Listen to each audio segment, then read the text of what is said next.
इस दिवाली पर पटाखे मत खरीदना क्योंकि पटाखों से बहुत ही हानिकारक एयर पोल्यूशन होता है। पहले तो 5,000 का पटाखे फोड़ने वाला था, 10 लाख का फोड़ेंगे।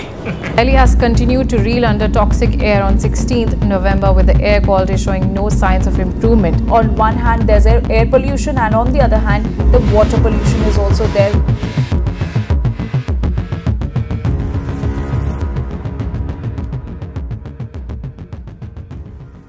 আজকের এই ক্লাসটি মাধ্যমিকের ছাত্রছাত্রীদের জন্য তো আবশ্যক, তার কারণ এই ক্লাসটি দেখলে মাধ্যমিকের যে ছাত্রছাত্রী তারা 5 নম্বরে 5 নম্বর পাবে এবং জীবনের যে নম্বর সেখানে পূর্ণ নম্বর পাবে। তার পাশাপাশি যে কোনো মানুষ, সে গার্জিয়ান হোক বা স্টুডেন্ট হোক বা সোশ্যাল ওয়ার্কার হোক বা অফিস করুক, যেই হোক, যে কোনো প্রফেশনের মানুষ আজকের এই যে ক্লাসটা যদি দেখো তাহলে আশা করছি তোমরাও মার্কস তো পরীক্ষাতে পাবে না, তার কারণ তোমাদের পরীক্ষা নেই, কিন্তু জীবনের পরীক্ষাতে একটা ভালো মার্কস পাবে এবং আগামী সুন্দর হতে পারে। তাই অবশ্যই আমরা জানি বিন্দুতে বিন্দুতে সিন্ধু হয়।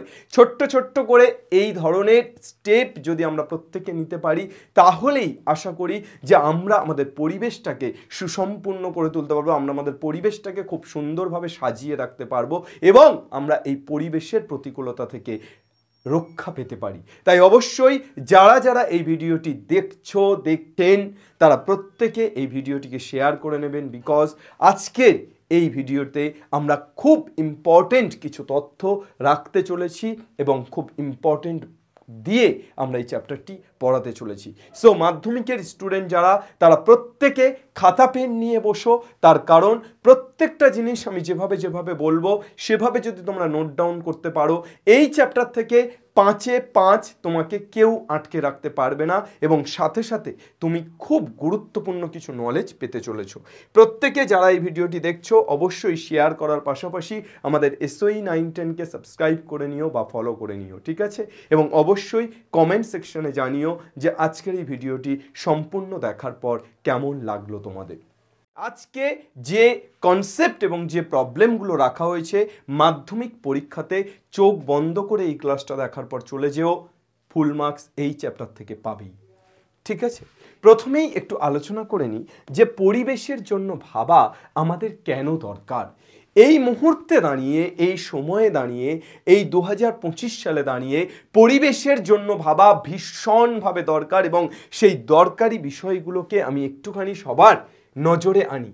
খুব বেশি দিন নয়, বেশ কিছুদিন আগেই দিওয়ালি বা দীপাবলি চলে গেছে।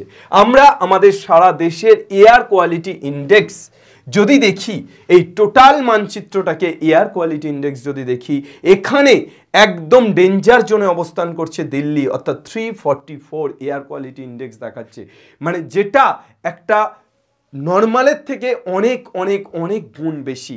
এবং তার পাশাপাশি প্রত্যেকটা জায়গা, পাঞ্জাব 320, হরিয়ানা 402, মানে প্রত্যেকটা যে রাজ্য আছে সেই প্রত্যেকটা রাজ্যের এয়ার কোয়ালিটি ইন্ডেক্স কিন্তু স্বাভাবিকের থেকে অনেক অনেক বেশি।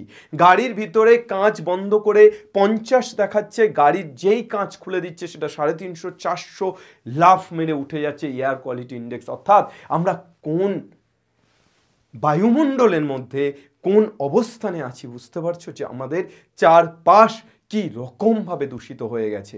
তো এই যে এয়ার কোয়ালিটি ইন্ডেক্স, এটা কিন্তু একটা ভয়ের কারণ। তার কারণ পরিবেশের এই যে বায়ু দূষণ, এটা একটা গভীর প্রভাব ফেলতে পারে পরিবেশের বাকি সমস্ত জিনিসে। কীভাবে ফেলতে পারে আমি একে একে আসছি। এরপরে শুধু এখানেই শেষ নয়, যমুনা নদী, যেটাকে আমরা খুব পবিত্র নদী মানি, যেটাকে আমরা পুজো করি, সেই নদীর অবস্থা, নদীর প্রত্যেকটা জায়গাতে জঞ্জাল ভর্তি। তুমি যদি দেখো যে আমরা তাজমহল দেখতে যাই, পয়সা খরচ করে প্রচুর মানুষ তাজমহল দেখতে যায়, তাহলে তাজমহল দেখতে এই কারণে যায় যে তাজমহল অত্যন্ত সুন্দর, কিন্তু এই তাজমহলের পিছনটা যদি কেউ দেখে ফেলে, অর্থাৎ তাজমহলের ঠিক পাশেই যে যমুনা নদী বয়ে গেছে, সেই যমুনা নদীর নোংরাটা যদি কেউ দেখে ফেলে, তাহলে কি তার পয়সা খরচ করে তাজমহল দেখতে যাওয়াটা সম্পূর্ণতা পাবে? তাহলে কি সুন্দর এই তাজমহলের মতো তাজমহলের পিছনে যমুনা নদীটা সুন্দর হলো না। এবং এটা কারা করছে? আমরাই করছি। সরকার চোখ বন্ধ করে আছে, যমুনা নদীর পাশে ছোট্ট করে একটা গর্ত খুঁড়ে সেটাকেই একটা নদী হিসেবে পরিবেশন করছে। এটুকুই তো করতে পারে, তাই না? এবং সেটা পবিত্র, এটা পরিবেশন করছে। সরকার এর পুনরুদ্ধারের কাজ কি করছে? এই জঞ্জাল পরিষ্কার করার কাজ কি করছে? কাঁচকলা করছে। অনেক বড় বড় প্রজেক্ট নামিয়েছে, কিন্তু আলটিমেট সেই প্রজেক্ট কতটা কার্যকরী সেটা নিয়ে কিন্তু প্রশ্ন থেকেই যাচ্ছে। তাই এটা একটা ভয়ের কারণ যে এভাবে যদি নদী দূষিত হতে থাকে, নদী যদি এভাবে ভরাট হতে থাকে, জঞ্জালযুক্ত হতে থাকে, তাহলে কিন্তু আমরা অস্তিত্ব সংকটে পড়ব এবং অলরেডি আমরা অস্তিত্ব সংকটে পড়ে গেছি।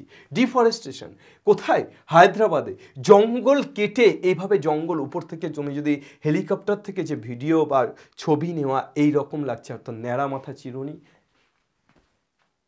একদম ন্যাড়া জঙ্গল হয়ে গেছে। অর্থাৎ যে জঙ্গল বেসিক্যালি হওয়ার কথা ছিল এমনটা, সেই জঙ্গল হয়ে গেছে এমনটা, এবং যার ফলে জঙ্গলের বন্য প্রাণী পর্যন্ত বেরিয়ে আসছে কোথায়? জনবসতিতে। এবং এটা কিন্তু খুব একটা ভালো বিষয় হচ্ছে না, এটা কিন্তু আমাদের জন্য খুব একটা সুখকর বিষয় হচ্ছে না। প্রতিবাদ চলছে, কিন্তু সেই প্রতিবাদ যারা করছে তাদের সংখ্যাটা অত্যন্ত কম। আমরা প্রত্যেকে আমাদের নিজেদের ব্যক্তি স্বার্থ নিয়েই ব্যস্ত আছি, আমরা প্রত্যেকে প্রতিবাদী হচ্ছি না, এবং যার জন্যই এই পরিবেশ কিন্তু আরো আরো আরো সমস্যার দিকে এগিয়ে চলেছে। আচ্ছা, একটুখানি তোমাদেরকে বলি যে আমরা এই পরিবেশের ফলস্বরূপ, পরিবেশের যে এই বায়ু দূষণ, জল দূষণ, এর ফলস্বরূপ কি দেখতে চলেছি? আমরা দেখতে পাচ্ছি অলরেডি ফ্লাড ইন পাঞ্জাব 2025। এর আগে আমি জানি না তোমাদের বয়স কত, তোমরা কোন বয়সের ছেলে মেয়ে দেখছো, কিন্তু যে বয়সের ছেলে মেয়ে দেখো না কেন, আমি অনেককে জিজ্ঞেস করেছি যে এর আগে পাঞ্জাবে বন্যা কি কখনো কেউ দেখেছে? এর আগে পাঞ্জাবে বন্যা কেউ দেখেনি। আমরা সবসময় ভাবি ঠিক আছে পরিবেশ তো ক্ষতি হচ্ছে, আমার কি, আমি তো ভালো আছি। কিন্তু এই যে পাঞ্জাবে বন্যা হলো, এটা কি যে কোনো একটা নির্দিষ্ট বা দুটো নির্দিষ্ট বা কিছু নির্দিষ্ট সম্প্রদায়কে টার্গেট করে বন্যা হলো? সারা রাজ্যটা ভাসলো না? সারা রাজ্যের ক্ষতি হলো না? তাহলে আজকে আমরা যে চুপ করে বসে আছি, একটা সময় এটা আমাদের এখানেও হতে পারে এবং আমাদের প্রত্যেকের ক্ষতি হতে পারে। এবং অলরেডি আমাদের পশ্চিমবঙ্গের বেশ কিছু জায়গা আছে যেগুলো বারবার এই ক্ষতির সম্মুখীন হচ্ছে। আমরা যদি দেখতে পাই যে পশ্চিমবঙ্গের ফ্লাড ইন উত্তরাখণ্ডের দিকে তোমরা দেখেছো লাস্ট কিছুদিন ধরে, ইভেন উত্তরবঙ্গে, অর্থাৎ আমাদের উত্তরবঙ্গে যারা শিলিগুড়ি জলপাইগুড়ির দিকে আছে, তাদের ওখানেও কিন্তু বন্যাতে চরম ক্ষতিগ্রস্ত তারা প্রত্যেকে হয়েছে, বন্যাতে ভীষণ ক্ষতি হয়েছে। এবং আমার বাড়ির একদম কাছে তোমার সুন্দরবন, এই সুন্দরবন প্রতি বছর এই সুন্দরবনে বন্যা হচ্ছে এবং প্রায় প্রতি বছর এই সুন্দরবন চরম ক্ষয়ক্ষতির সম্মুখীন হচ্ছে। কেন হচ্ছে আমরা কখনো প্রশ্নই করি না, আমরা কখনো জানতেই চাই না যে এটা কেন হচ্ছে। কারণ আমাদের পরিবেশ নিয়ে ভাবার সময় নেই। কেন ভাববো আমরা পরিবেশ নিয়ে, তাই না? Next, sea beach. দীঘাতে যেতে ইচ্ছে করে না। তোমরা যারা যারা দীঘাতে গেছো, তোমরা নিশ্চয়ই তারা আর দ্বিতীয়বার যেতে চাইবে না। তার কারণ সমুদ্র সবসময় সুন্দর হয়, আর দীঘা অসুন্দরের অ্যাক্সেস। অর্থাৎ দীঘার এমন জায়গা এমন নোংরা হয়ে গেছে, বা বিভিন্ন সমুদ্র তট এমন নোংরা হয়ে গেছে, এবং এটা কিন্তু সকলের দায়, শুধু সরকারের দায় নয়। আমরাও প্রত্যেকে পর্যটক হিসাবে গিয়ে সেখানে এমন নোংরা পরিবেশ তৈরি করছি যে সেখানে কিন্তু এই যে সমুদ্রের পাশে এত পরিমাণে নোংরা জড়ো হচ্ছে, এটাও কিন্তু একটা ভয়ের কারণ হয়ে দাঁড়াচ্ছে আমাদের জন্য। এছাড়া আমরা যদি টপ 10 পলিউটেড সিটি দেখি ইন্ডিয়াতে, তাহলে মেঘালয়ে আছে, মেঘালয়ের তোমার বাইলিনহাট, দিল্লি, গাজিয়াবাদ উত্তরপ্রদেশে, ফরিদাবাদ হরিয়ানার, নয়ডা উত্তরপ্রদেশ, গ্রেটার ইন্ডিয়া উত্তরপ্রদেশের 3টে জায়গা, গাজিয়াবাদ, নয়ডা, গ্রেটার ইন্ডিয়া, ভিওয়াডি রাজস্থান, লোনি উত্তরপ্রদেশ, রাজস্থানের আরও একটা জায়গা মুল্লারপুর পাঞ্জাব, মুল্লানপুরে। এই প্রত্যেকটা পলিউটেড সিটি হিসেবে 1, 2, 3, 4 করে 1 থেকে 10-এর মধ্যে আসছে, এবং বিভিন্নভাবে এই পলিউশনটা হচ্ছে। এটা কখনো কখনো সরকারি মদতে, অর্থাৎ সরকার চোখ বন্ধ করে আছে এবং পলিউশন বাড়িয়ে চলেছে। কখনো কখনো আমরা নিজেরাও এর জন্য দায়ী। আমরা চাইলে অনেকটা জায়গা নিরুপায় করতে পারতাম, আমরা চাইলে অনেকটা জায়গাকে সংশোধন করতে পারতাম, কিন্তু আমরা সেটা চাই না।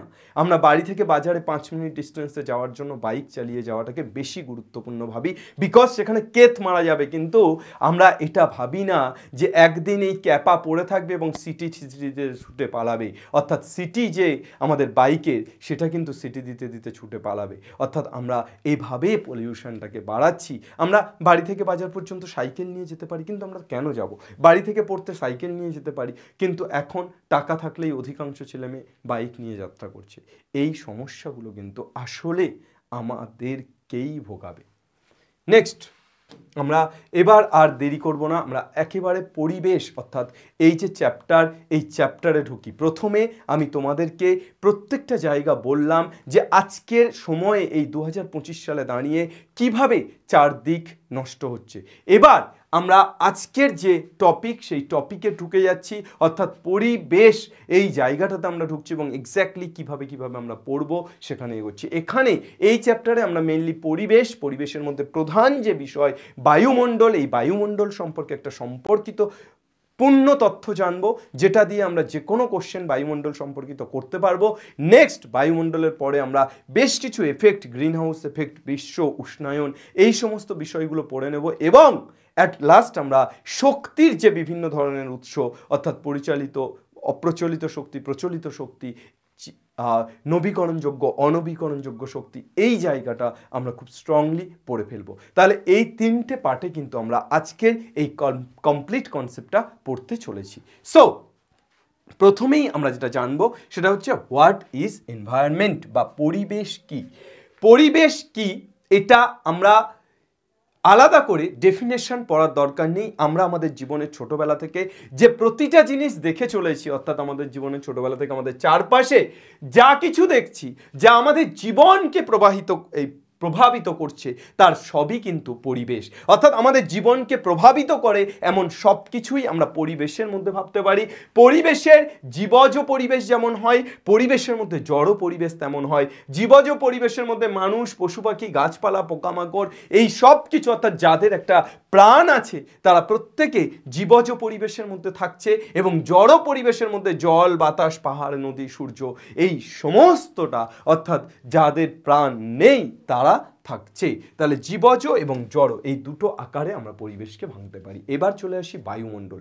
আমরা আমাদের যে ভূপৃষ্ঠ, সেই ভূপৃষ্ঠ থেকে কয়েক হাজার কিলোমিটার উচ্চতা পর্যন্ত যে অদৃশ্য মিশ্র গ্যাসীয় পদার্থের আবরণ, পৃথিবীর মধ্যাকর্ষণ বলের, খুব ইম্পর্টেন্ট, মধ্যাকর্ষণ বলের প্রভাবে আকৃষ্ট হয়ে চাদরের মতো অবস্থান করে, তাকে বায়ুমণ্ডল বলে। অর্থাৎ এই ভূপৃষ্ঠ থেকে উপরে প্রায় যতদূর 1000 কিলোমিটার উচ্চতা পর্যন্ত যে একটা বায়ুমণ্ডলের আবরণ, যেটা নাকি মধ্যাকর্ষণ শক্তির প্রভাবে এই চাদরের আকারে আছে, এটাকেই আমরা কি বলছি? বায়ুমণ্ডল বলছি। এবার এই বায়ুমণ্ডলের মধ্যে বিভিন্ন গ্যাসীয় পদার্থ আছে, যে গ্যাসীয় পদার্থগুলো আমাদের বিভিন্ন সময়ে বিভিন্ন কাজে প্রয়োজনীয়, বা এমন কিছু গ্যাসীয় পদার্থ যেগুলো অপ্রয়োজনীয়। অর্থাৎ কিছু গ্যাসীয় পদার্থ যেগুলো আমাদের ভীষণভাবে প্রয়োজন, ব্যালেন্স থাকলে আমরা অনেক অনেক অনেক বেশি ভালো থাকবো। আবার কিছু গ্যাসীয় পদার্থ এমন আছে যেগুলোর ব্যালেন্স বেড়ে গেলে, যেগুলো অনেক বেশি মাত্রায় থাকলে আমাদের অনেক ক্ষতি হতে পারে। ওকে, তাহলে সবটা নিয়ে বায়ুমণ্ডল। আমরা প্রথমেই যেটা করব সেটা হচ্ছে যে বায়ুমণ্ডলকে আমরা ভাগ করে নেব, কি বিভিন্ন ভাগে ভাগ করে নেব। তাহলে এই যে কয়েক হাজার উচ্চতা পর্যন্ত বায়ুমণ্ডলটা আছে, এই কয়েক হাজার উচ্চতা পর্যন্ত যে বায়ুমণ্ডলটা আছে, এটাকে আমরা কিছু কিছু স্তরে ভাগ করব। স্যার কি কি স্তরে ভাগ করব? আমরা এই বায়ুমণ্ডলটাকে কিছু স্তরে ভাগ করব। তার আগে আমরা একটুখানি জেনে নিই যে বায়ুমণ্ডলে কি কি উপাদান মেনলি থাকছে এবং তাদের গুরুত্ব কি। প্রত্যেকটা জিনিস যেভাবে পয়েন্ট করে ধরে ধরে তোমাদেরকে বলা হয়েছে, তোমরা প্রত্যেকে এখান থেকে কিন্তু 100% আর আলাদা করে কোনো নোট, কোনো কিছু, কোনো সাজেশন পড়তে হবে না। এইটাই তোমাদের নোট এবং এটাই তোমাদের ক্লাস নোটে দিয়ে দেবো। টেলিগ্রামে এর হ্যান্ডরিটেন নোটটাও দিয়ে দেবো, যাতে করে তোমরা আগুন লাগিয়ে দিতে পারো। আর এর বাইরে তোমাদের কিচ্ছু পড়ার দরকার নেই, এমনভাবেই পুরো ব্যাপারটা বানিয়েছি। তো বায়ুমণ্ডলের উপাদানগুলির মধ্যে নাইট্রোজেন, যেটা সবচেয়ে বেশি পরিমাণে থাকে, 78% নাইট্রোজেন থাকে। অক্সিজেন 21%, আর্গন 0.93%, কার্বন ডাইঅক্সাইড 0.03%, এছাড়া জলীয় বাষ্প নিয়ন, হিলিয়াম, মিথন, জেনন, হাইড্রোজেন প্রভৃতি গ্যাস বায়ুমণ্ডলের মধ্যে থাকে। তাহলে বায়ুমণ্ডলের সর্বোচ্চ যে উপাদানটা থাকে, তোমাদের যদি প্রশ্ন আসে যে বায়ুমণ্ডলের সবচেয়ে বেশি কোন গ্যাস থাকে, তাহলে সেটা কিন্তু নাইট্রোজেন। ওকে, তারপর অক্সিজেন, তারপর আর্গন, কার্বন ডাইঅক্সাইড, এভাবে কিন্তু ব্যাপারটা থাকছে এবং কে কত পার্সেন্ট থাকে এটাও প্রশ্ন আসতে পারে। এবার গুরুত্ব কি, বায়ুমণ্ডলের এই যে গ্যাসগুলো থাকার গুরুত্ব কি বা এই গ্যাসগুলো কি কাজ করে? প্রথমত বায়ুমণ্ডলের O2, এটা আলাদা করে বলার কিছু দরকার নেই, জীবের শ্বাস প্রশ্বাসের জন্য অত্যন্ত প্রয়োজনীয় বলতে এটা ছাড়া হবে না, অর্থাৎ O2 না থাকলে আমরা থাকবো না। সো O2 তো থাকতেই হবে। উদ্ভিদের সালোক সংশ্লেষের জন্য বায়ুমণ্ডলে কি দরকার? CO2 দরকার, অর্থাৎ উদ্ভিদ যে সালোক সংশ্লেষ প্রক্রিয়া করবে তার জন্য বায়ুমণ্ডলে কি দরকার পড়ছে? CO2 অর্থাৎ কার্বন ডাইঅক্সাইড দরকার পড়ছে। সূর্যের ক্ষতিকারক রশ্মি যেমন অতিবেগুনি রশ্মি, UV রশ্মি থেকে আমাদের রক্ষা করার জন্য বায়ুমণ্ডলে গ্যাস দরকার। মহাকাশ থেকে ছুটে আসা উল্কাপিণ্ডেও বায়ুমণ্ডলের সংস্পর্শে এসে জ্বলে পুড়ে ছাই হয়ে যায়। এই উল্কাপিণ্ড যদি বায়ুমণ্ডল না থাকতো সরাসরি পৃথিবীতে নিক্ষেপ হতো এবং সব শেষ হয়ে যেত। তাই জন্য এই উল্কাপিণ্ডকে কি করছে? বায়ুমণ্ডলের সংস্পর্শে জ্বলিয়ে পুড়িয়ে ছাই করে দিচ্ছে। পৃথিবী পৃষ্ঠের তাপমাত্রা নিয়ন্ত্রণ এবং বন্টন করছে এই বায়ুমণ্ডল। এটা ছাড়া প্রাণের অস্তিত্ব সম্ভব হতো না। আবহাওয়া এবং জলবায়ু নিয়ন্ত্রণ করছে। তাহলে বায়ুমণ্ডল আসলে সবটা নিয়ন্ত্রণ করছে। অর্থাৎ এই যে আমরা বেঁচে আছি, এই যে আমি কথা বলতে পারছি, এই যে তুমি দেখতে পাচ্ছ, এই যে তুমি লিখতে পাচ্ছ, এই সবটা আসলে বায়ুমণ্ডলের জন্য। অর্থাৎ আমাদের জীবনে বায়ুমণ্ডল সবচেয়ে গুরুত্বপূর্ণ, অর্থাৎ বায়ুমণ্ডল না থাকলে আমরা থাকবো না। তাই বায়ুমণ্ডল ভীষণ ভীষণ ভীষণ ইম্পর্টেন্ট একটা পার্ট। আচ্ছা, এবার আসি যে আমরা এখান থেকে কি মনে রাখবো, একটা ইম্পর্টেন্ট নোট মনে রাখবো। উচ্চতা বৃদ্ধির সঙ্গে সঙ্গে বায়ুমণ্ডলের যে ঘনত্ব, সেই ঘনত্বটা কমতে থাকে। অর্থাৎ আমরা যত উপরের দিকে উঠব, বায়ুমণ্ডলে যে গ্যাস, সেই গ্যাস আস্তে আস্তে আস্তে আস্তে কম থাকবে। অর্থাৎ নিচের দিকে গ্যাস বেশি থাকবে এবং আস্তে আস্তে উপরের দিকে যত উঠবো গ্যাস কমতে থাকবে। ওকে বাবা, চলো এইবার বায়ুমণ্ডলের স্তর বিন্যাস। আমরা বায়ুমণ্ডলকে রাসায়নিক গঠন অনুযায়ী প্রধানত দুটো ভাগে ভাগ করতে পারি, এক হোমোস্পিয়ার আর দুই হেটেরোস্পিয়ার। তাহলে রাসায়নিক গঠন অনুযায়ী আমরা দুটো ভাগে ভাগ করতে পারছি, হোমোস্পিয়ার আর হেটেরোস্পিয়ার। এই হোমোস্পিয়ার ভূপৃষ্ঠ থেকে 80 কিমি উচ্চতা পর্যন্ত বায়ু সমসত্ব হয়, এই অঞ্চলকে আমরা হোমোস্পিয়ার বলে থাকি। তাহলে ভূপৃষ্ঠ থেকে 80 কিমি উচ্চতা পর্যন্ত বায়ুর যে স্তর, সেটাকে আমরা হোমোস্পিয়ার বলে থাকছি বা সমমণ্ডল বলে থাকছি। এই হোমোস্পিয়ার বা সমমণ্ডলে জলীয় বাষ্প, ওজোন গ্যাসের পরিমাণ বিভিন্ন জায়গায় বিভিন্ন হতে পারে। এই হোমোস্পিয়ারের মধ্যে আসলে ট্রপোস্ফিয়ার, স্ট্র্যাটোস্ফিয়ার এবং মেসোস্ফিয়ার আছে, এগুলো নিয়ে আমরা পরে আলোচনা করছি। হেটেরোস্ফিয়ার উচ্চস্তরে 80 কিমি পর্যন্ত যদি হোমোস্ফিয়ার থাকে, তাহলে 80 কিমির উপরে কে থাকবে? 80 কিমির উপরে থাকবে হেটেরোস্ফিয়ার। এই হেটেরোস্ফিয়ারে কি কি গ্যাস থাকে? নাইট্রোজেন, অক্সিজেন, এই সমস্ত গ্যাসগুলো থাকে। এর মধ্যে কি কি থাকছে? Thermosphere, exosphere, magnetosphere. এইবার আমরা এটা কি অনুযায়ী পড়লাম? রাসায়নিক গঠন অনুযায়ী। এবার আমরা পড়ব যে বায়ুমণ্ডলের স্তর বিন্যাস উষ্ণতা তারতম্য অনুযায়ী। তোমাদের যদি রাসায়নিক গঠন অনুযায়ী স্তর বিন্যাস পরীক্ষাতে দেয়, সেক্ষেত্রে কিন্তু হোমোস্ফিয়ার এবং হেটেরোস্ফিয়ার এই দুটোকে নিয়ে তোমাদের এগোতে হবে। আর যদি তোমাদেরকে উষ্ণতার তারতম্য অনুযায়ী স্তর বিন্যাস করতে বলে, তাহলে troposphere, stratosphere, mesosphere, thermosphere, exosphere, magnetosphere. অর্থাৎ উষ্ণতার তারতম্য অনুযায়ী আমরা সর্বপ্রথম ট্রপোস্ফিয়ারকে পাবো, তারপর স্ট্র্যাটো, তারপর মেসো, তারপর থার্মো, এক্সো এবং ম্যাগনেটো। এই প্রত্যেকটা যে ট্রপো থেকে, স্ট্র্যাটো থেকে, মেসো থেকে, থার্মো থেকে, এক্সো থেকে, ম্যাগনেটো থেকে, এই প্রত্যেকটা যে স্তর, এরা প্রত্যেকে ইম্পর্টেন্ট এবং এদের প্রত্যেকের মধ্য থেকে অনেকগুলো করে প্রশ্ন আসার সম্ভাবনা। দেখো এখানে একটা খুব সুন্দর ছবি আছে, যে ছবিটা basically troposphere, stratosphere, mesosphere, thermosphere, exosphere সব কিছুকে ইন্ডিকেট করছে। ওকে, চল। এবং এখানে এই ছবিটা এত গুরুত্বপূর্ণ যে এখানে কোথায় কি হচ্ছে সেটাও কিন্তু এই ছবির মধ্যে ইন্ডিকেশন আছে। চলো দেখি। প্রথমেই আসি ট্রপোস্ফিয়ার। এই ট্রপোস্ফিয়ারকে বলা হয় ক্ষুব্ধমণ্ডল।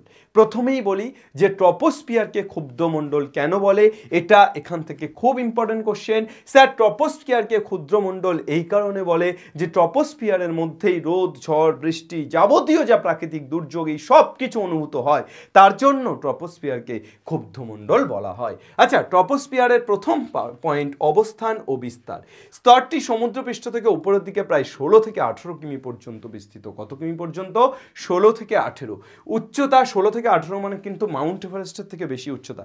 মাউন্ট এভারেস্টের উচ্চতা কত? 8848। তাহলে 16 থেকে 18 কিলোমিটার মানে 8848 মিটার। তার মানে হচ্ছে তোমার মোটামুটি 16 থেকে 18 কিন্তু তার ডবল প্রায়।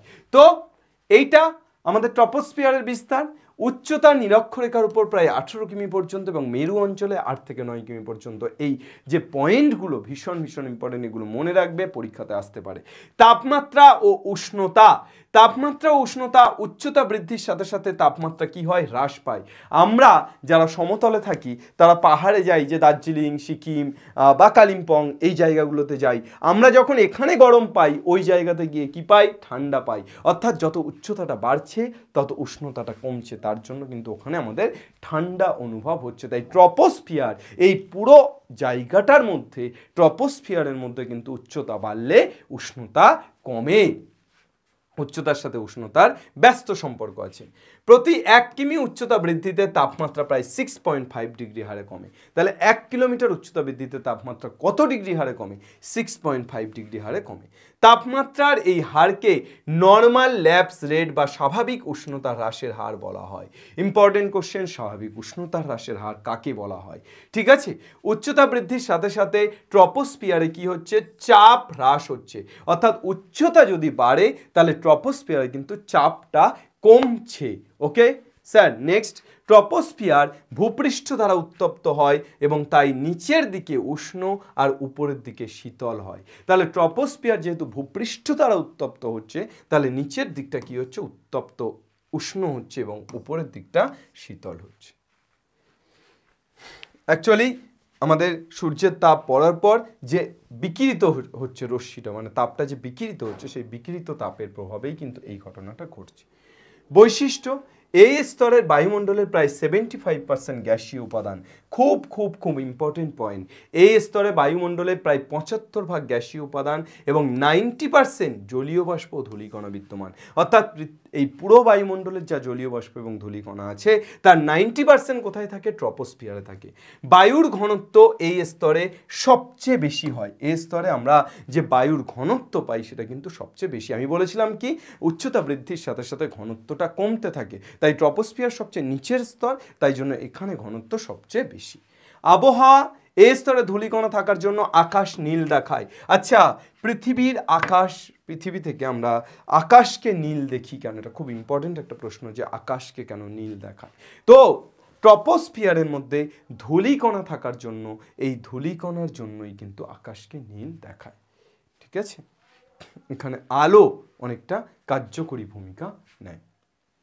আবহাওয়ার সমস্ত গুরুত্বপূর্ণ ঘটনা যেমন মেঘ, বৃষ্টি, ঝড়, বজ্রপাত, আই বৃষ্টি ছেপে ধান দেব তোকে মেপে, শিলাবৃষ্টি, কুয়াশা এই স্তরে ঘটে, তাই এই স্তরকে ক্ষুব্ধমণ্ডলও বলা হয়।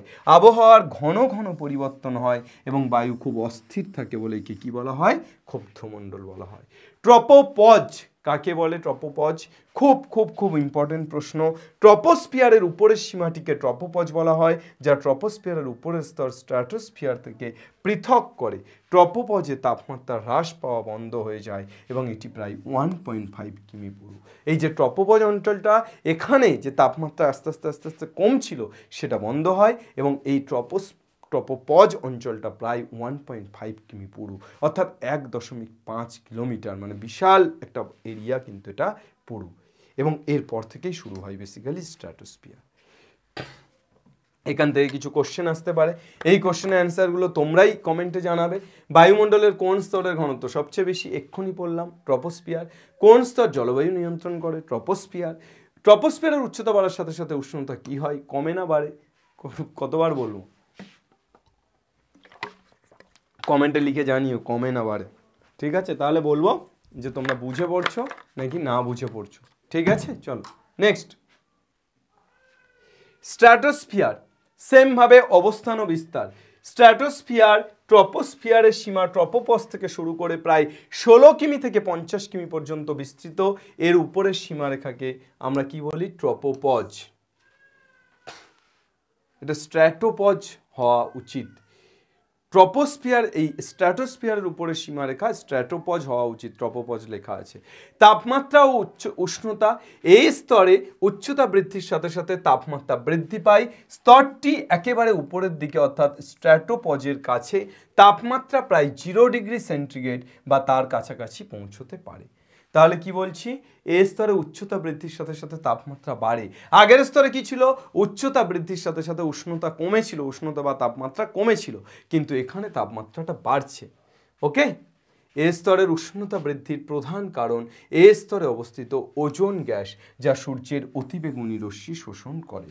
এই স্তরে তাহলে স্ট্র্যাটোস্ফিয়ারের মধ্যে কে অবস্থিত? ওজোন গ্যাস অবস্থিত, এবং ওজোন গ্যাস অবস্থিত হওয়ার কারণে এখানে সূর্যের যে আলট্রাভায়োলেট রে, অতিবেগুনি রশ্মি, সেটা শোষিত হয়। তাহলে সূর্যের অতিবেগুনি রশ্মি কে শোষণ করে? ওজোন স্তর শোষণ করে। Is that clear or not? Sir clear sir. Okay, বোঝা যাচ্ছে তো? নেক্সট, 20 কিমি থেকে 35 কিমি উচ্চতার মধ্যে ওজোন গ্যাসের ঘনত্ব সবচেয়ে বেশি হয়। এই স্তরকে ওজোন মণ্ডল বলা হয়। তাহলে ওজোন মণ্ডল কাকে বলে? এই যে স্ট্র্যাটোস্ফিয়ারের 20 থেকে 35 কিমি উচ্চতার মধ্যে ওজোন গ্যাসের ঘনত্ব সবচেয়ে বেশি থাকে, তাই একে কি বলা হয়? ওজোন মণ্ডল। এই স্তরে জলীয় বাষ্প, মেঘ, ধূলিকণা, আবহাওয়ার অন্যান্য উপাদানগুলি প্রায় অনুপস্থিত।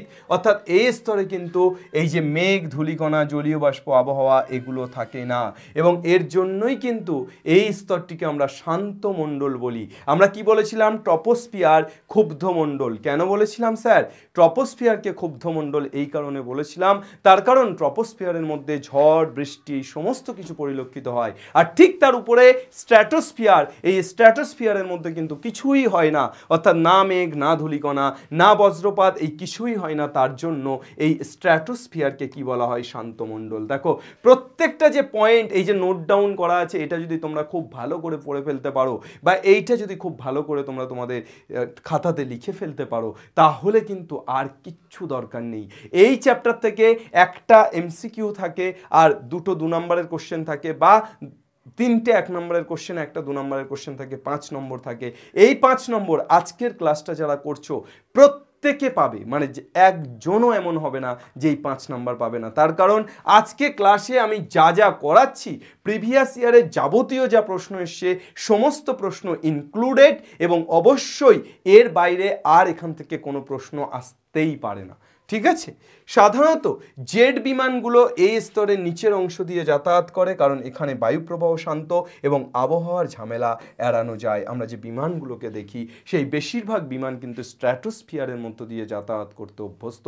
তার কারণ স্ট্র্যাটোস্ফিয়ারে যেহেতু আবহাওয়ার বারবার পরিবর্তন হচ্ছে না, তাই জন্য খুব শান্তভাবে স্মুথ পাতে কিন্তু যাতায়াত করতে পারে।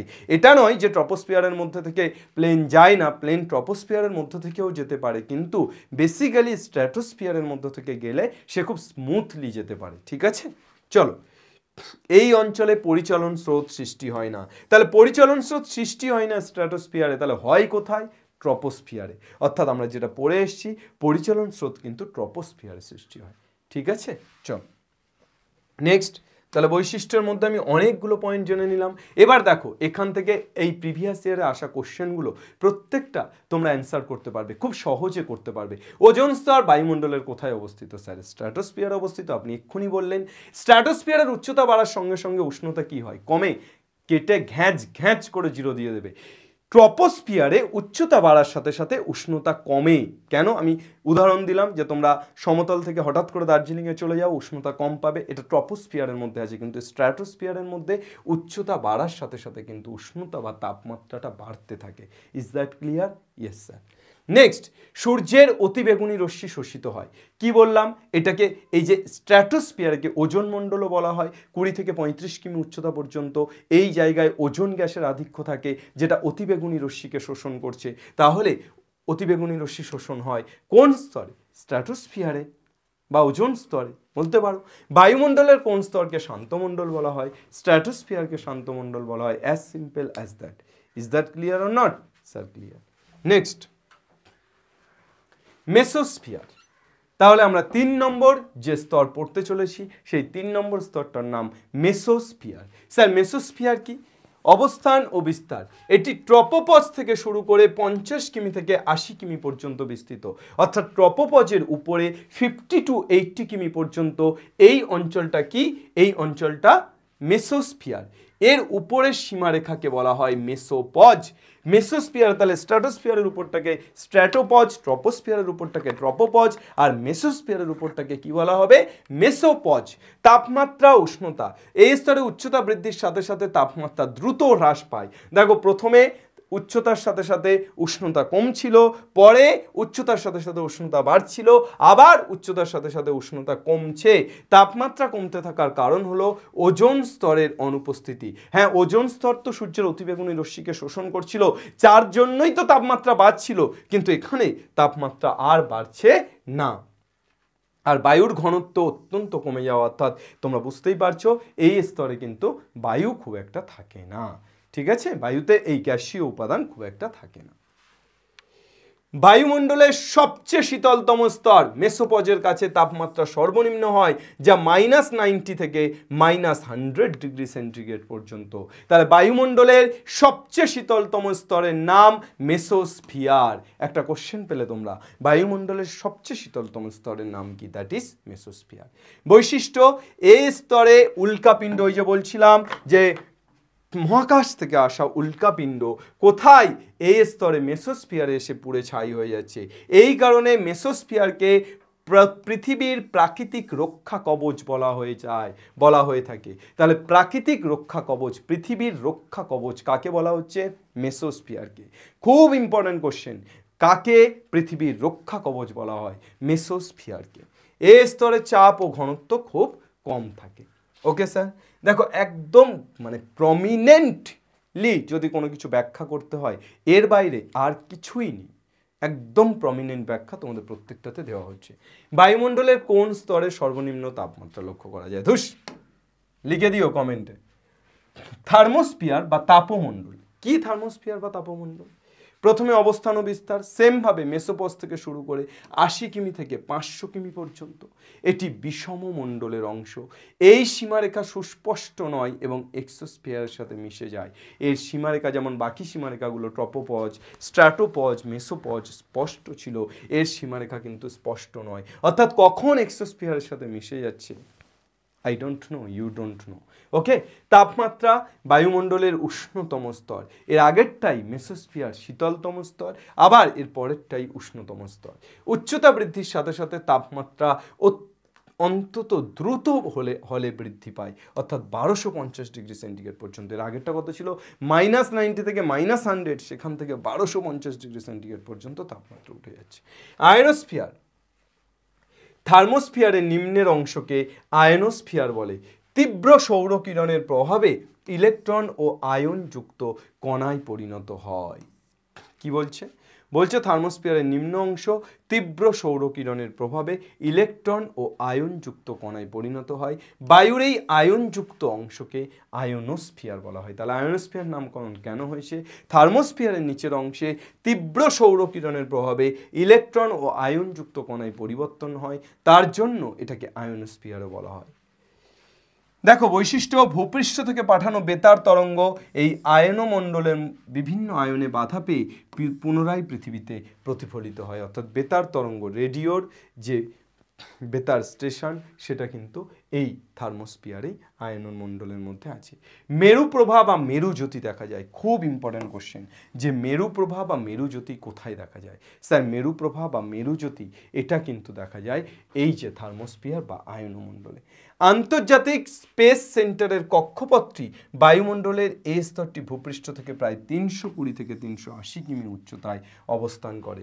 আমাদের যে আন্তর্জাতিক স্পেস সেন্টার, যেটা নাসা বা ইসরোর গবেষণাকারীরা বারবার যাচ্ছেন, তো তোমরাও পরবর্তীতে এগিয়ে গেলে, জীবনে বিজ্ঞান নিয়ে স্বপ্ন দেখলে, বিজ্ঞানী হলে অবশ্যই তোমাদেরও সেই জায়গাটাতে যাওয়ার চান্স আছে। তো এইটা কিন্তু থার্মোস্ফিয়ারের মধ্যে অবস্থিত আন্তর্জাতিক স্পেস স্টেশন। ওকে স্যার, এখানে আকাশ কেমন বর্ণের? কালো বর্ণের। আমরা আকাশকে কালো বর্ণের কখনো দেখতে পারি? যদি স্পেস সেন্টারে যাই তাহলে হয়তো দেখতে পারবো, তাই না? চলো,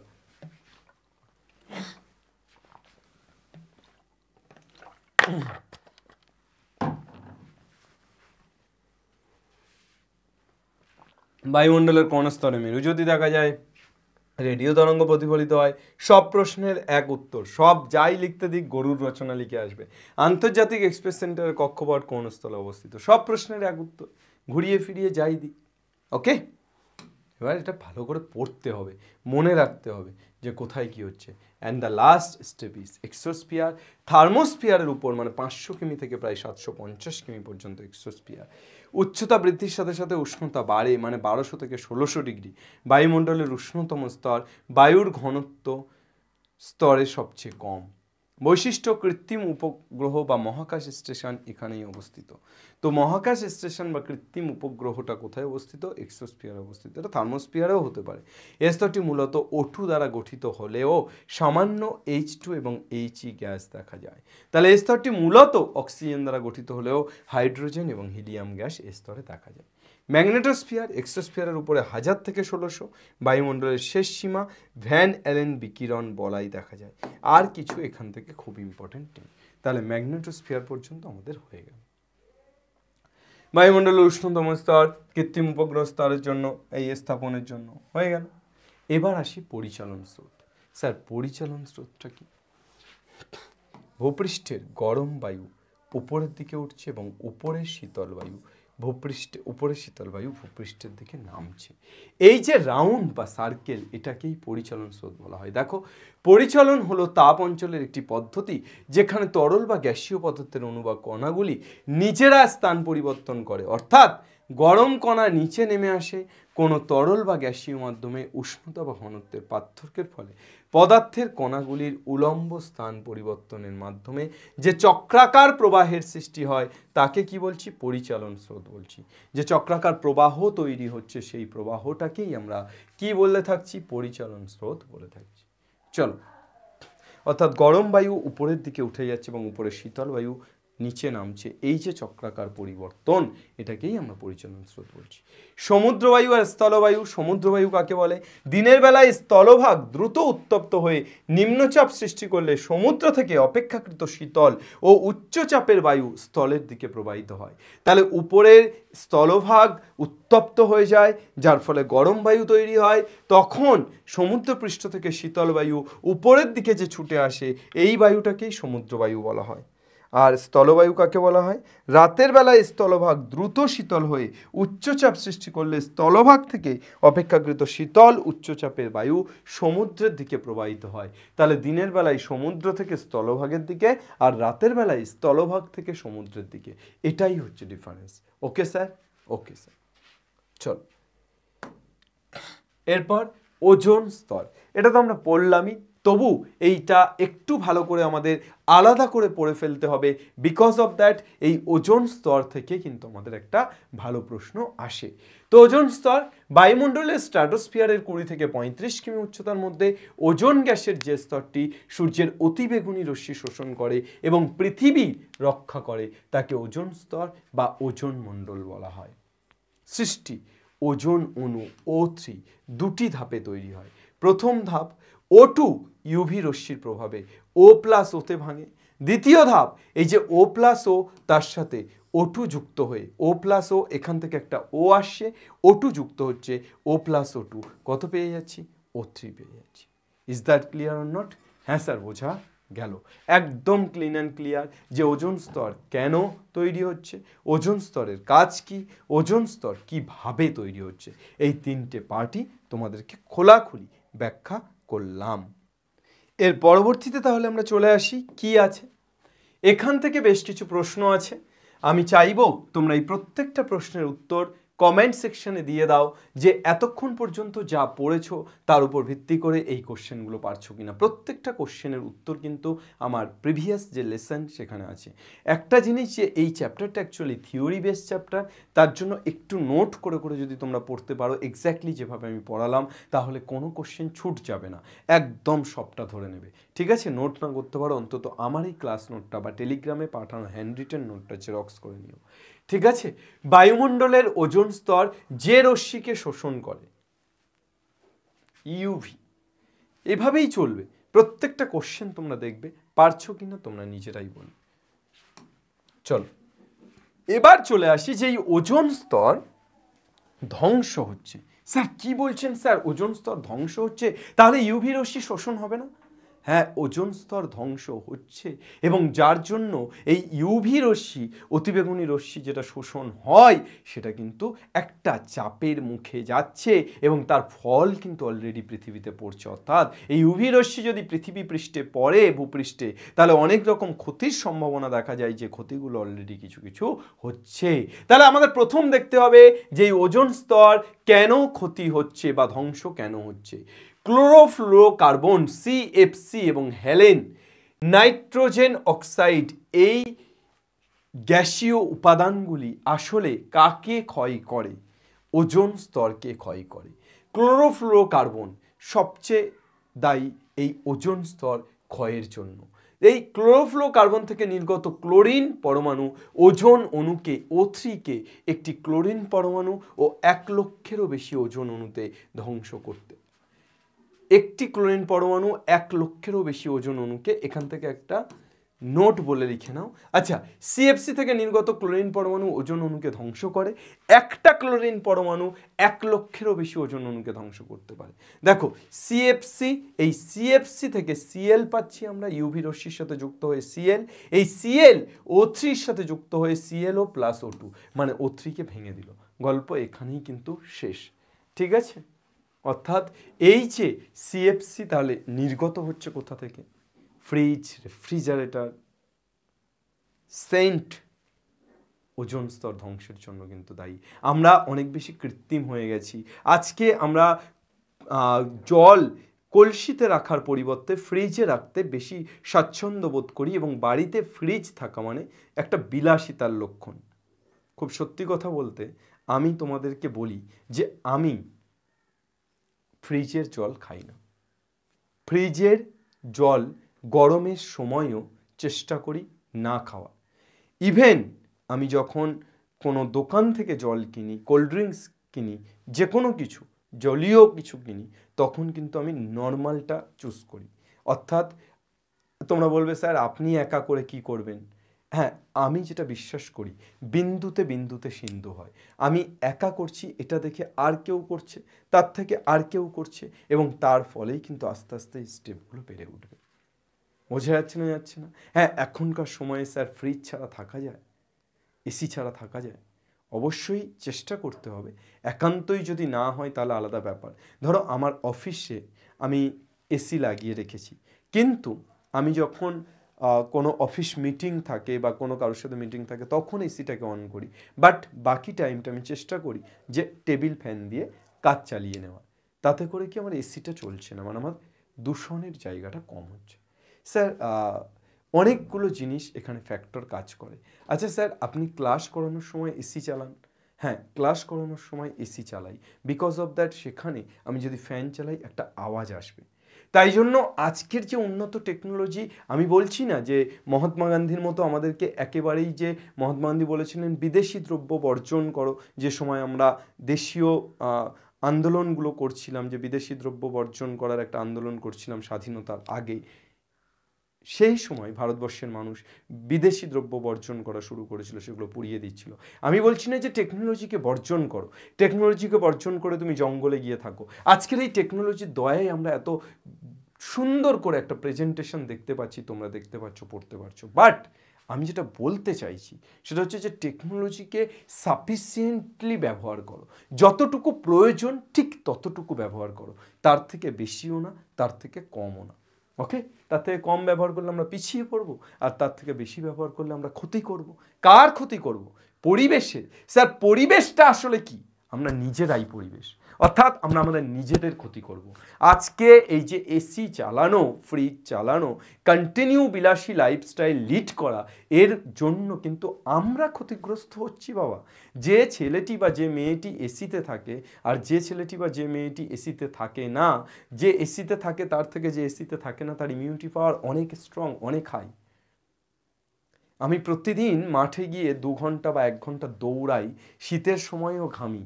আমি চাইলে তো কেন এত কমফোর্টেবল জায়গা ছেড়ে বেরোচ্ছি? তার কারণ আমি আমার ইমিউনিটি পাওয়ারকে বুস্ট করছি। এত সহজে আমার শরীর খারাপ হবে না, এই পাওয়ারটাকে বুস্ট করার চেষ্টা করছি, কনফিডেন্স লেভেলটাকে বুস্ট করার চেষ্টা করছি। বুঝতে পারলে ব্যাপারটা? চলো, যাই হোক, এইবার তাহলে এখানে প্রধান ধ্বংসকারী যে গ্যাস সেটা ক্লোরোফ্লোরোকার্বন, এছাড়া হেলেন বা নাইট্রোজেন অক্সাইড আছে। ওজোন গহ্বর, তাহলে ওজোন স্তর ধ্বংস হলে ওজোন স্তরে কি তৈরি হচ্ছে বাবা? ওজোন স্তরে গহ্বর তৈরি হচ্ছে। এবং এই যে দেখো যে গহ্বরগুলো 1996 থেকে পরপর কিভাবে 2012 পর্যন্ত এই গহ্বরগুলো বেড়েছে, এর একটা চিত্র তোমাদেরকে দেওয়া হয়েছে যে ওজোন স্তর কিভাবে আস্তে আস্তে কিন্তু ওজোন স্তরের গহ্বরটা বড় হচ্ছে, ওজোন লেয়ারটাকে ভাঙছে। বায়ুমণ্ডলের স্ট্র্যাটোস্ফিয়ার স্তরে ওজোন স্তরের অস্বাভাবিক ক্ষয় বা পাতলা হওয়াকে ওজোন গহ্বর বলে। ঠিক আছে, বোঝা যাচ্ছে? তাহলে এই যে ক্লোরোফ্লোরোকার্বন বা বাকি যে নাইট্রোজেন অক্সাইড, এই যে গ্যাসীয় পদার্থগুলো যেগুলো অ্যাকচুয়ালি ওজোন অণুকে ভেঙে ফেলছে এবং যার জন্য ওজোন স্তরে একটা ক্ষয় দেখা যাচ্ছে, এবং যে ক্ষয় থেকে ইউভি রশ্মি ডাইরেক্ট চলে আসতে পারছে। কোথায় স্যার? পৃথিবীতে চলে আসতে পারছে। যে একটা ক্ষয় যদি হয়ে যায়, এই যে গ্যাপ তৈরি হলো, এই গ্যাপ থেকে ইউভি রশ্মি কিন্তু ডাইরেক্ট পৃথিবীতে প্রবেশ করছে, এবং তার ফলে কি হচ্ছে? তার ফলে কিন্তু ভীষণভাবে ক্ষতি হচ্ছে, মানুষ সহ বিভিন্ন প্রজাতি ক্ষতি হচ্ছে। মানুষের উপর স্কিন ক্যান্সার, সানবার্ন, চোখে ছানি, লো ইমিউনিটি, এই সমস্ত কিছু কিন্তু ইউভি রশ্মির ডাইরেক্ট আসার ফলেই তৈরি হচ্ছে। এছাড়া উদ্ভিদের উপর ফটোসিনথেসিস ব্যাহত হচ্ছে, ফলন কমে যাচ্ছে, সমুদ্রের প্লাঙ্কটন ও জলজ জীবের ক্ষতি হচ্ছে। জলবায়ুর উপর কি প্রভাব পড়ছে? উষ্ণতা বাড়ছে, জলবায়ুর পরিবর্তন হচ্ছে, মেরু অঞ্চলের বরফ গলছে এবং সমুদ্রের উচ্চতা বৃদ্ধি পাচ্ছে, এবং যার ফলেই আজকে 2025 সালে পাঞ্জাবে বন্যা দেখা দিচ্ছে, বা যে উত্তরাখণ্ডে বন্যা দেখা দিচ্ছে, সুন্দরবনে বন্যা দেখা দিচ্ছে। এর কারণ কিন্তু এই যে কন্টিনিউয়াসলি আমাদের বরফের গলন এবং সমুদ্রের উচ্চতা বৃদ্ধি। বোঝা গেল না? গেল না? ইয়েস স্যার, বোঝা গেল। চল নেক্সট, গ্রিন হাউস এফেক্ট। কাকে বলে গ্রিন হাউস এফেক্ট? বায়ুমণ্ডলের মূলত CO2 এবং ঘনত্ব বৃদ্ধির জন্য, এবংটা হবে না, মূলত CO2 এর ঘনত্ব বৃদ্ধির জন্য, CO2 এর ঘনত্ব বৃদ্ধির জন্য পৃথিবীর গড় তাপমাত্রা বৃদ্ধির ঘটনাকে গ্রিন হাউস এফেক্ট বলে। তাহলে গ্রিন হাউস এফেক্টটা কি? গ্রিন হাউস এফেক্টটা হচ্ছে যে পৃথিবীর গড় তাপমাত্রা বৃদ্ধির ঘটনা। পৃথিবীর গড় তাপমাত্রা কেন বাড়ছে? CO2-র জন্য বাড়ছে। এবার এটা কিন্তু অ্যাকচুয়ালি দরকারি, অর্থাৎ গ্রিন হাউস এফেক্টটা কিন্তু অ্যাকচুয়ালি প্রাকৃতিক, অর্থাৎ পৃথিবীর গড় তাপমাত্রা না বাড়লে আমাদের অস্তিত্ব সংকটে আমরা পড়ে যাব। অর্থাৎ গড় তাপমাত্রা যদি কমতে থাকে তাহলে মানুষ বা যে কোনো জীবের ক্ষেত্রে বাঁচা দেয়। কিন্তু এই গড় তাপমাত্রাটা এখন এই মুহূর্তে দাঁড়িয়ে অনেকটা বেড়ে যাচ্ছে। পৃথিবী শুরুর পর্যায় থেকে শুরু করে যে গড় তাপমাত্রার বেড়েছে বলেই কিন্তু পৃথিবীতে একের পর এক প্রজন্ম এসছে, একের পর এক পৃথিবীতে জীবের উৎপত্তি ঘটেছে, জীবেরা জন্ম নিয়েছে এবং তারা এখানে অস্তিত্বের জন্য সংগ্রাম করেছে, টিকে গেছে। কিন্তু আজকে যে অস্বাভাবিক পরিমাণে তাপমাত্রা বৃদ্ধি পাচ্ছে, এটার ফল কিন্তু ক্ষতিকর। আচ্ছা, অ্যাকচুয়ালি গ্রিন হাউস এফেক্ট একটি প্রাকৃতিক প্রক্রিয়া যা পৃথিবীর তাপমাত্রা বজায় রাখতে সাহায্য করে। এই প্রধান গ্রিন হাউস গ্যাসের মধ্যে কার্বন ডাইঅক্সাইড যেটা 52%, মিথেন 15%, ধানক্ষেত বা পচনশীল জৈব পদার্থ থেকে মিথেন উৎপন্ন হয়। মিথেন কোথা থেকে উৎপন্ন হয়? ক্লোরোফ্লোরোকার্বন রেফ্রিজারেটর, এয়ার কন্ডিশনার থেকে নির্গত হয়। নাইট্রাস অক্সাইড, যেটা বলছিলাম ক্লোরোফ্লোরোকার্বনের কথাটা, নাইট্রাস অক্সাইড N2O সার ও শিল্প কারখানা থেকে নির্গত হয়। অন্যান্য গ্যাস, জলীয় বাষ্প একটি গ্রিন হাউস গ্যাস। ওকে, চল প্রক্রিয়া। সূর্য থেকে আসা ক্ষুদ্র তরঙ্গ বিশিষ্ট সৌরকিরণ পৃথিবীর বায়ুমণ্ডল ভেদ করে ভূপৃষ্ঠকে উত্তপ্ত করে। উত্তপ্ত ভূপৃষ্ঠ তখন দীর্ঘ তরঙ্গ বিশিষ্ট তাপ শক্তি বিকিরণ করে, বায়ুমণ্ডলের গ্রিন হাউস গ্যাসগুলি সেই দীর্ঘ তরঙ্গ বিশিষ্ট তাপ শক্তি শোষণ করে। তাহলে সূর্য থেকে আসা অতি ক্ষুদ্র তরঙ্গ বিশিষ্ট সৌরকিরণ পৃথিবীর বায়ুমণ্ডল ভেদ করে ভূপৃষ্ঠকে উত্তপ্ত করছে, তারপর ভূপৃষ্ঠ থেকে দীর্ঘ তরঙ্গ বিশিষ্ট তাপ শক্তি বিকিরিত হচ্ছে, আর এই বিকিরিত তাপ শক্তিকে গ্রিন হাউস গ্যাসগুলি শোষণ করছে। শোষিত তাপের কিছুটা আবার পুনরায় পৃথিবীতে ফিরিয়ে দিচ্ছে, যার ফলে তাপমাত্রাটা একটা অ্যাভারেজ জায়গাতে থাকছে। পৃথিবীর গড় উষ্ণতা প্রতি বছর প্রায় 0.05 ডিগ্রি সেন্টিগ্রেড করে বৃদ্ধি পাচ্ছে এই মুহূর্তে দাঁড়িয়ে, যেটা কিন্তু ক্ষতিকর। গ্লোবাল ওয়ার্মিং, এবং এর জন্যই তৈরি হচ্ছে গ্লোবাল ওয়ার্মিং, বিশ্ব উষ্ণায়ন। সারা বিশ্বে পৃথিবীর তাপমাত্রা কিন্তু কন্টিনিউয়াসলি বেড়েই চলেছে। মানুষের বিভিন্ন কার্যকলাপ, যেমন জীবাশ্ম জ্বালানির ব্যবহার, ওই যে বললাম এসি রেফ্রিজারেটর চালানো তো একটা যে সিএফসি তৈরি হচ্ছে, এছাড়া জীবাশ্ম জ্বালানির ব্যবহার করা, বনভূমি ধ্বংস করা, ওই যে বলছিলাম হায়দ্রাবাদে যে ফরেস্ট কেটে ফেলা হচ্ছে, তো বনভূমি ধ্বংস করা, এগুলো বায়ুমণ্ডলের গ্রিন হাউস গ্যাসের মাত্রাকে বাড়িয়ে দিচ্ছে। অর্থাৎ এই যে জীবাশ্ম জ্বালানি দহন, বনভূমি ধ্বংস, এগুলো কিন্তু কার্বন ডাইঅক্সাইডের পরিমাণ বা বাকি যে গ্রিন হাউস গ্যাসগুলো সেগুলোর পরিমাণকে বাড়াচ্ছে। পৃথিবীর গড় তাপমাত্রা দ্রুত হারে বৃদ্ধি পাওয়ার এই যে ঘটনা, এটাকে বলছি গ্লোবাল ওয়ার্মিং বা বিশ্ব উষ্ণায়ন। এই বিশ্ব উষ্ণায়নের কারণ কি? জীবাশ্ম জ্বালানির দহন খুব ইম্পর্টেন্ট কারণ। জীবাশ্ম জ্বালানির দহন, কয়লা পেট্রোলিয়াম পোড়ানোর ফলে যে CO2 নির্গমন, সেটা কিন্তু বাড়ছে কন্টিনিউয়াসলি। শিল্প কারখানা, কলকারখানা, CO2, N2O, SO2, অন্যান্য গ্রিন হাউস গ্যাসের নির্গমন। শিল্প কারখানা, যে অতিরিক্ত শিল্প কারখানা এবং তোমার লাইসেন্স ছাড়া যেখানে সেখানে কারখানা গজিয়ে তোলা ও অনাকাঙ্ক্ষিতভাবে সরকারকে ঘুষ দিয়ে এটা সেটা করে এই যে কারখানাগুলো গজিয়ে উঠছে, এর থেকে যে অতিরিক্ত পরিমাণে CO2, N2O, SO2 নির্গত হচ্ছে, যেটা কিন্তু গ্রিন হাউস গ্যাসের নির্গমনকে বাড়িয়ে তুলছে। বনভূমি ধ্বংস, তো মানে কি বলবো, বনভূমি ধ্বংস, আমি কিছুদিন আগে একটা নিউজ আর্টিকেলে পড়ছিলাম যে গভর্নমেন্ট, ইন্ডিয়ান গভর্নমেন্ট একটা কোম্পানিকে বনভূমি বেচে দিয়েছে, তাও খুব সামান্য মূল্যে। ভাবতে পারছো, বনভূমি বেচে দিয়েছে সামান্য মূল্যে, মানে যা ইচ্ছে তাই করছে। পরিবেশের জন্য কেন ভাববে, তাই না? তারা তো তাদের গদিটা টিকিয়ে রাখার কথা ভাববে। আমরা যারা সাধারণ মানুষ, আমরাও যদি চুপ করে বসে থাকি মুখে কুলু পেটে, তাহলে সত্যিই আর কোনোদিনও কিছুই হওয়া সম্ভব নয়। শুধু দেখে যেতে হবে, চোখের সামনে একের পর এক এই অস্বাভাবিকতা নেমে আসবে প্রকৃতির, এবং আমাদেরকে নিরীহের মতো বসে থাকতে হবে। যাই হোক, এগুলো আমাদের আটকানো প্রয়োজন। এই বনভূমি ধ্বংস যে কোনো প্রকারে আটকাতে হবে আমাদের। কৃষিকাজ, ধান ক্ষেত এবং পশুপালনের ফলে মিথেন গ্যাসের নির্গমনটা কিন্তু বাড়ছে, এটাও একটা কারণ। কোনো কিছুই অতিরিক্ত করা উচিত নয়, যদি কোনো কিছু অতিরিক্ত হয়ে যায় তাহলে কিন্তু সমস্যা। দেখো, এই প্রত্যেকটা কোশ্চেন যে দেওয়া আছে 2 নম্বরের, এই প্রত্যেকটা বা 1 নম্বরের কোশ্চেন, প্রত্যেকটা অ্যান্সার তোমরা পারবে। এই প্রত্যেকটা কোশ্চেনের অ্যান্সার তোমরা করতে পারবে। ইয়েস আর নো স্যার? ইয়েস স্যার, পারবো স্যার। বলো জোরসে, বলে জয় মাতাজি। চলো কমেন্ট সেকশনে জানিও, কিন্তু আমি যেভাবে তোমাদের নোট ডাউন করে পড়াচ্ছি, আশা করছি কোনো সমস্যা হবে না। এবার এই গ্রিন হাউস এফেক্ট বা বিশ্ব উষ্ণায়নের কুপ্রভাব কি কি হচ্ছে এর ফলে, তো বললাম এতক্ষণ ধরেই এটা নিয়ে আলোচনা হচ্ছে। পুরো পয়েন্ট পয়েন্ট করে এভাবে যদি কেউ পরীক্ষাতে লিখে আসতে পারে না, আমি কথা দিচ্ছি ফুল মার্কস পাবে। ফিজিক্যাল সায়েন্সে 100-এ 100 পাবে যদি এই রকমভাবে কেউ লেখে। কুপ্রভাব কি? জলবায়ুর পরিবর্তন, বৃষ্টিপাতের ধরনের পরিবর্তন, খরা ও বন্যার মতো চরম আবহাওয়ার সৃষ্টি হচ্ছে, হিমবাহের বরফের গলন পাচ্ছে, তাপমাত্রা বৃদ্ধির ফলে মেরু অঞ্চলের পার্বত্য হিমবাহের বড় দ্রুত গলে যাচ্ছে, জীববৈচিত্র্য হ্রাস পাচ্ছে, সমুদ্রের জলস্তর বৃদ্ধি পাচ্ছে, যেগুলো প্রত্যেকটা আমাদের ভয়ের কারণ এবং যার ফল আমরা অলরেডি পাচ্ছি। এর প্রতিকার কি করে করতে পারি?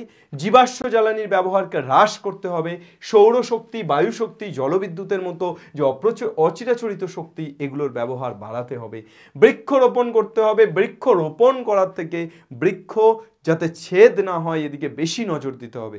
তার কারণ বৃক্ষ রোপণ তো আমরা অবশ্যই করব, কিন্তু বৃক্ষ যেগুলো অলরেডি আছে সেগুলো যাতে ছেদ না হয় এটাতে বেশি গুরুত্ব দিতে হবে। সিএফসির ব্যবহার নিয়ন্ত্রণ করতে হবে, অর্থাৎ খুব প্রয়োজন ছাড়া এসি, ফ্রিজ, রেফ্রিজারেটর এগুলো চালানো উচিত একদমই নয়। জনসচেতনতা বৃদ্ধি করতে হবে, পরিবেশ সুরক্ষার বিষয়ে মানুষকে সচেতন করতে হবে। এই যে আমি পড়াচ্ছি, তোমাদেরকে সচেতন করছি, তোমরা কাউকে না কাউকে সচেতন করো, আমি তোমাদেরকে সচেতন করছি, তোমরা প্রত্যেকে এক একজন করে আরও 5 জনকে এই পরিবেশের সচেতনতার জ্ঞান দিও বা পরিবেশের সচেতনতার কথা বলো, যাতে করে আরও 5 জনকে তোমরা সচেতন করতে পারো। এভাবে যদি আমরা সচেতনতার দিকে এগিয়ে যাই তাহলে আলটিমেট কিন্তু আমরা একটা সুন্দর সভ্যতার দিকে, একটা সুন্দর পরিবেশের দিকে এগিয়ে যাব।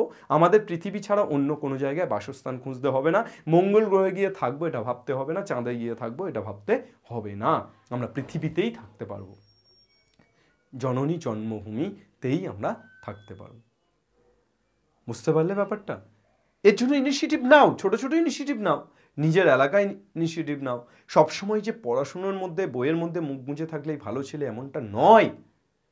ভালো ছেলে বা ভালো মেয়ে বইয়ের মধ্যে মুখ গুঁজে থাকলে হয় না, তার পরিবেশ, প্রকৃতি, সমাজ এই সমস্ত কিছু সম্পর্কে একটা আইডিয়া রাখতে হয় ন্যূনতম। তা না হলে দিনের পর দিন এভাবেই পরিবেশ ধ্বংস হবে, দিনের পর দিন মূর্খরা নেতা হবে, দিনের পর দিন এই সমাজটা, এই সভ্যতাটা অবক্ষয়ের দিকে এগিয়ে যাবে। আমি ব্যক্তিগতভাবে আমার জীবনে এগুলোকে আমি করার চেষ্টা করি। আমি বিভিন্ন সাইকেল র্যালি করি, নিজে সাইকেল চালাই, সাইকেলকে প্রমোট করি, খুব প্রয়োজন ছাড়া তেল চালিত গাড়ি যে বাইক বা 4 চাকা এগুলো ইউজ করি না। তো সাইকেল নিয়েই ট্রান্সপোর্টটাকে মেনলি ব্যবহার করার চেষ্টা করি এবং সাইকেলকে বিভিন্ন র্যালির মাধ্যমে বিভিন্নভাবে প্রমোট করি। কলকাতা সাইকেল সমাজ বলে একটা গ্রুপ আছে আমাদের, যে গ্রুপে সতনজিৎ দা বলে আমার একজন দাদা আছে যিনি কলকাতা সাইকেল সমাজের মেয়র, তিনি এবং আমরা প্রত্যেকে মিলে ছোট ছোট পদক্ষেপ নিই, কলকাতাতে বিভিন্ন র্যালি করি।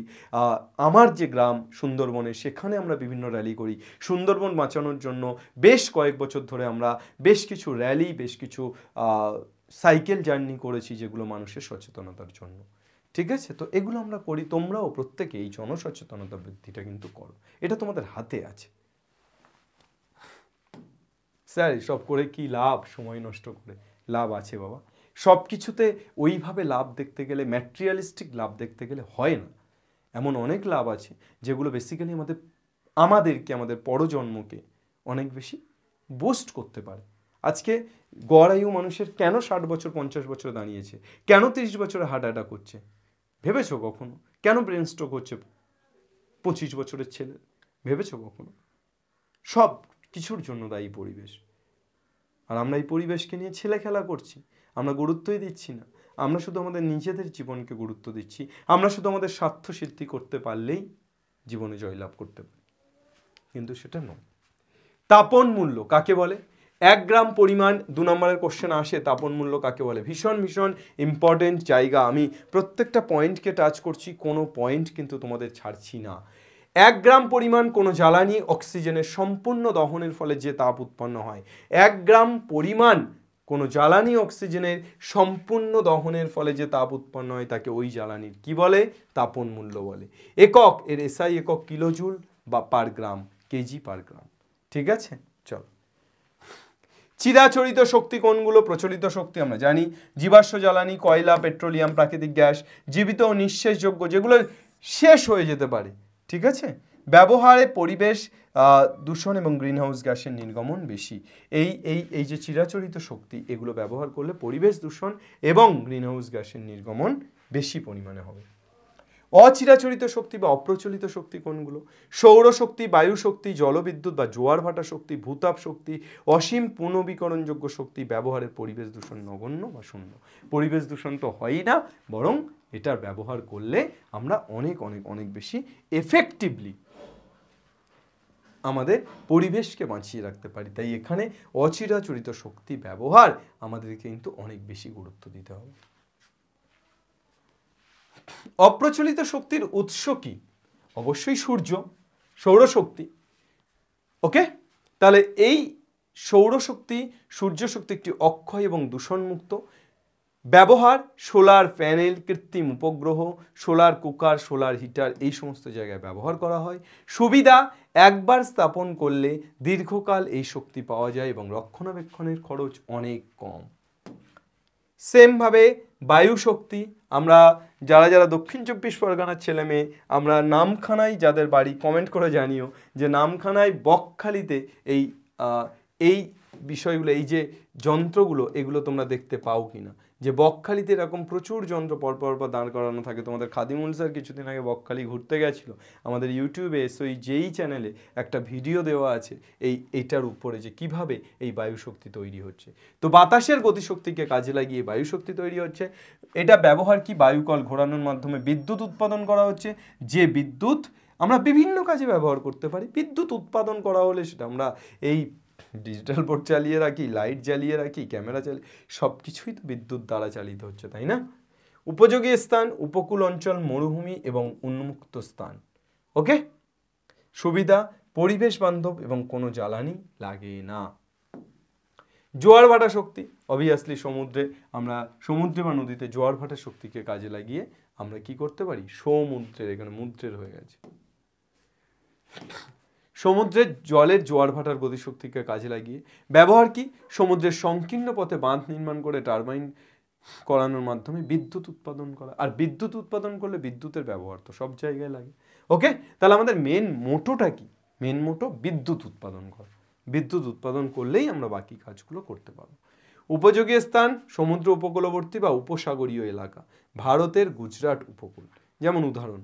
সুবিধা, শক্তির উৎস নিশ্চিত ও দূষণ মুক্ত, একদম, এবং এটা শেষ হবে না।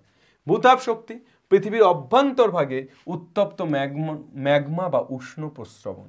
পৃথিবীর অভ্যন্তরের তাপ শক্তিকে জলীয় বাষ্পে পরিণত করে টারবাইন ঘোরানো এবং বিদ্যুৎ উৎপাদন। একই মোটো আমাদের বিদ্যুৎ উৎপাদন, যেখানে উষ্ণ প্রস্রবণ বা ভূগর্ভস্থ উত্তাপ বেশি, হিমালয়ের পার্বত্য অঞ্চল যেমন বক্রেশ্বর।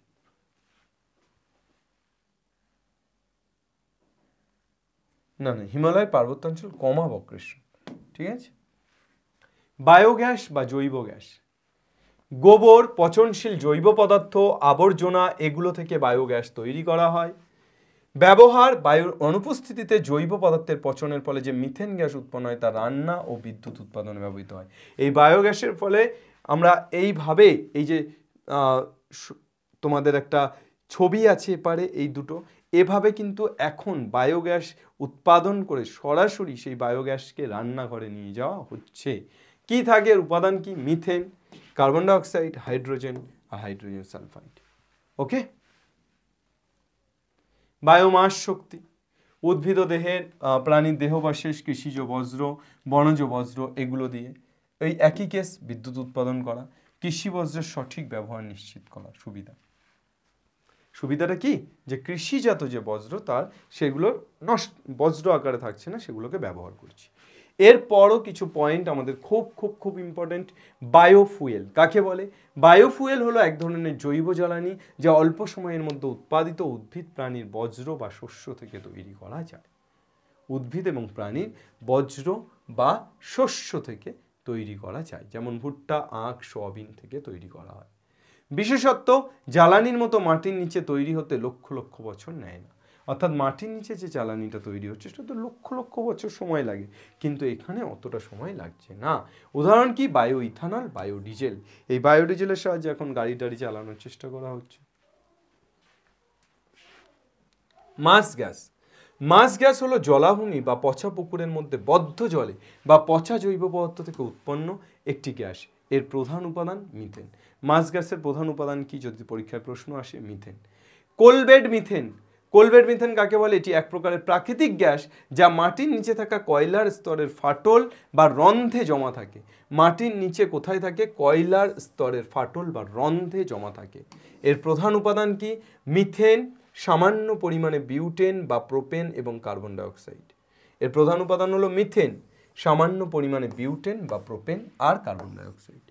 ওকে, তাহলে কোলবেড মিথেন, এর প্রধান উপাদান যদি পরীক্ষাতে প্রশ্ন আসে সেটা হবে মিথেন। এবং অলরেডি পরীক্ষাতে প্রশ্ন এগুলো এসছে, এগুলো কিন্তু প্রত্যেকটাই প্রিভিয়াস ইয়ারে এসছে। মিথেন হাইড্রেট, বরফ স্বদেশ কঠিন যৌগ যেখানে মিথেন গ্যাসের অণুগুলি কেলাস কাঠামোর মধ্যে আটকে থাকে এর অপর নাম ফায়ার আইস, অর্থাৎ মিথেন হাইড্রেট, যাকে অপর নাম কি বলা হয়? Fire ice. এর সংকেতটা 4CH4, 23H2, ঠিক আছে? এর সংকেত মিথেন হাইড্রেটের সংকেত। নিম্ন উষ্ণতা উচ্চ চাপে মিথেন হাইড্রেট পাওয়া যায়। মিথেন হাইড্রেট কিভাবে পাওয়া যায়? নিম্ন উষ্ণতা ও উচ্চ চাপে মিথেন হাইড্রেট পাওয়া যায়। এই হয়ে গেল পুরো গল্প। টোটাল যে আমরা এই চ্যাপ্টারটা পড়লাম, এই চ্যাপ্টার থেকে এই পুরোটা পড়ে ফেললে মানে আর কোনো প্রশ্ন কিন্তু তোমার ছাড়া গেল না। প্রত্যেকটা প্রশ্ন কিন্তু তুমি খুব ভালোভাবে পড়ে ফেলতে পারলে, অর্থাৎ এই চ্যাপ্টার থেকে আর আশা করা যায় না কোনো প্রশ্ন তোমার বাদ চলে গেল। দেখো যে প্রশ্নগুলো তোমাদের আগের বছরগুলোতে এসছে, জ্বালানি তাপন মূল্যের এসআই একক কি? কোলবেট, ওই যে কিলোগ্রাম, এই কিলোজুল পার গ্রাম। কোলবেট থেকে কোন জ্বালানি গ্যাস আহরণ করে? মিথেন। একটি শক্তির উৎসের নাম লেখো স্থিতিশীল বৃদ্ধি উন্নয়নের জন্য ব্যবহৃত হয়। অচিরাচরিত যে কোনো শক্তি বলতে পারো। বায়োগ্যাসের উপাদানগুলি কি কি? লেখাই একটু আগেই পড়লে। বায়ো ফুয়েলের উদাহরণ দাও। তাপন মূল্য বেশি হলে জ্বালানির গুণগত মান কি হয়? ফায়ার আইসের সংকেত লেখো। প্রত্যেকটা লেখা, প্রত্যেকটা এখান থেকে প্রিভিয়াস জায়গা থেকে তোমরা অ্যান্সার করতে পারছো। এই প্রত্যেকটা অ্যান্সার তোমরা কমেন্ট সেকশনে করে জানাবে, তাহলেই আমি বুঝবো যে তোমরা ঠিকঠাকভাবে পুরো ব্যাপারটা বুঝেছো, ঠিকঠাকভাবে তোমরা পুরোটা পড়েছো। যদি তোমরা ঠিকঠাকভাবে পুরোটা পড়তে পারো তাহলে এই অ্যান্সার, প্রত্যেকটা অ্যান্সার, আমি আজকে যা যা কোশ্চেন তোমাদের দিলাম, যে কনসেপচুয়াল যে কোশ্চেনগুলো, কনসেপ্ট বেস কোশ্চেনগুলো, এই প্রত্যেকটা অ্যান্সার করতে পারবে। আমি চাইছি তোমরা ঠিকঠাকভাবে পড়ো। পুরো নোটটা যেটা আমি সাজিয়ে দিলাম, আজকের ক্লাস তো নোট আকারে, পুরো নোটটা যেটা আমি সাজিয়ে দিলাম, আশা করছি তোমরা এই নোটটা যদি পড়তে পারো তাহলে কিন্তু আগুন লাগাতে পারো। ঠিক আছে, চলো এইবার কয়েকটা ভালো শেষ, যে যার শেষ ভালো তার সব ভালো, কয়েকটা ভালো কথা বলে শেষ করি। ভালো কথার মধ্যে প্রথম কথা যে আমরা ভারতবর্ষ কিন্তু শুধু পরিবেশকে ক্ষতি করছি না, এমন কিছু ইনিশিয়েটিভ ভারতবর্ষে যেটা কিন্তু অনেক অনেক পরিবেশকে উপকারও করছে বা পরিবেশের পাশে দাঁড়াচ্ছে। মাত্র 12 ঘন্টায় 66 মিলিয়ন গাছ বিশ্ব রেকর্ড গড়েছিল ভারত, আমার দেশ।